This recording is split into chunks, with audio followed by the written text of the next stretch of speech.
Every man has enemies. The ones who envy him, undermine him, betray him, wish him gone. Most men handle their enemies in one of two ways. They explode with rage and try to destroy them, or they curl up wounded and let the resentment rot them from the inside. Both hand the enemy a victory. There is a third way. It is how a man ruled the most powerful empire on earth, surrounded by people who wanted him dead, and stayed unbroken.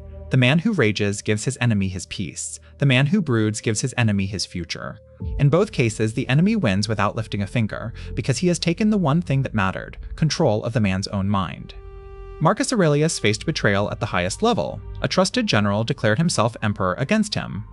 Marcus did not rage. He did not collapse. He responded with a discipline so cold and so complete that it is still studied 2,000 years later. He had trained for exactly this. Here is the problem with the way most men handle their enemies. They let the enemy move in.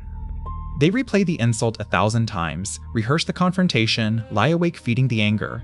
They think they are fighting back, but the enemy is asleep, untroubled, while the wronged man burns through his own nights. You do not punish your enemy by hating him. You punish yourself and call it justice. Resentment is drinking poison and waiting for the other man to die. Every hour you spent consumed by an enemy is an hour he has stolen from your life without even knowing it. The rage feels like power. It is the purest form of being controlled. Seneca wrote an entire book on anger, and his verdict was brutal. Anger is a brief madness that costs the angry man far more than the one he is angry at. The Stoics did not forgive their enemies because they were soft. They refused to let their enemies own a single thought because they were strong. The Stoic principle is this: your enemy can harm your body, your reputation, or your fortune, but only you can hand him your mind. Refuse, and he has already lost. Marcus began many mornings by reminding himself that he would meet liars, ingrates, and men who wished him ill that very day, and that none of it could harm him unless he allowed it. He did not pretend his enemies were good. He simply refused to let their badness become his own. Their malice was theirs, his peace was his. The enemy aims for your reaction. The insult, the betrayal, the provocation, all of it is bait for one thing: to make you lose yourself. Deny him the reaction, and the entire attack falls to the ground. You cannot be defeated by a man who cannot move you. Here is what no one tells you about your enemies. The best revenge is not destroying them. It is becoming so unbothered, so composed, so far above the fight that their attacks look small and they look smaller. The man who cannot be provoked has a kind of power his enemy will never understand, and can never take. He wins not by striking back, but by being untouchable. Rise high enough in your own command, and your enemies do your work for you. They exhaust themselves against a man who simply will not break.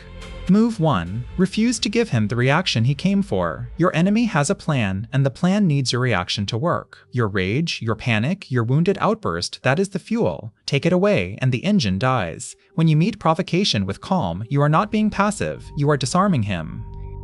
You are taking the one weapon he was counting on, and setting it down where he cannot reach it. Marcus reminded himself that he always had the power to have no opinion and to remain undisturbed. The enemy can control what he does. He cannot control what it does to you, unless you let him. Keep your face calm and your mind quiet, and he is fighting a war you have already refused to enter. Every provocation is a hook. The disciplined man sees the bait, understands the game, and simply swims on. The unbothered man is the unbeatable one. Move 2. Understand your enemy instead of hating him. Hatred is blind. Understanding sees. When you stop hating your enemy long enough to study him, you discover why he does what he does. His fear, his envy, his wound. You do not have to forgive him. But understanding him strips away his mystery and his power. A man you understand is a man you can predict, and the man you can predict cannot ambush you. Marcus looked at the men who wronged him and saw people trapped by their own ignorance, acting out of a smallness they could not see. He pitied them more than he feared them. That is not weakness, it is the calm of a man who has risen so far above the fight that he can see the whole of it. See your enemy clearly and he loses his teeth. Hate blinds you to the very man you need to understand. Trade the heat for clear sight and you will always see him coming. Move 3. Win by living well, not by striking back. The loudest answer to an enemy is a life he cannot touch. While he plots and seeds, you build. You get stronger, calmer, more capable, more free. You do not waste your years fighting him, you spend them outgrowing him. One day he looks up and finds himself shouting at a man who is too far ahead to even hear. Marcus outlived his enemies not by destroying them, but by being a man worth remembering while they were forgotten. His revenge was his character.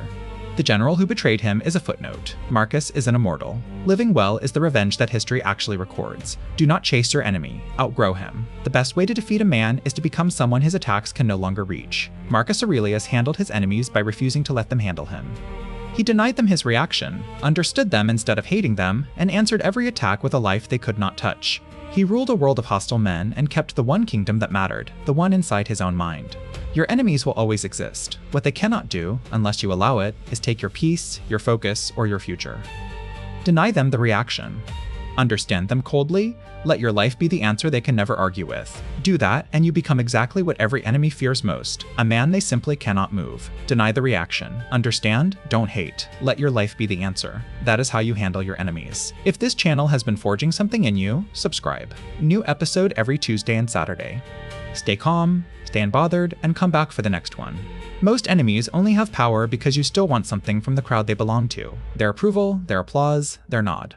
The day you stop seeking that is the day no one can use it against you. That day changes everything.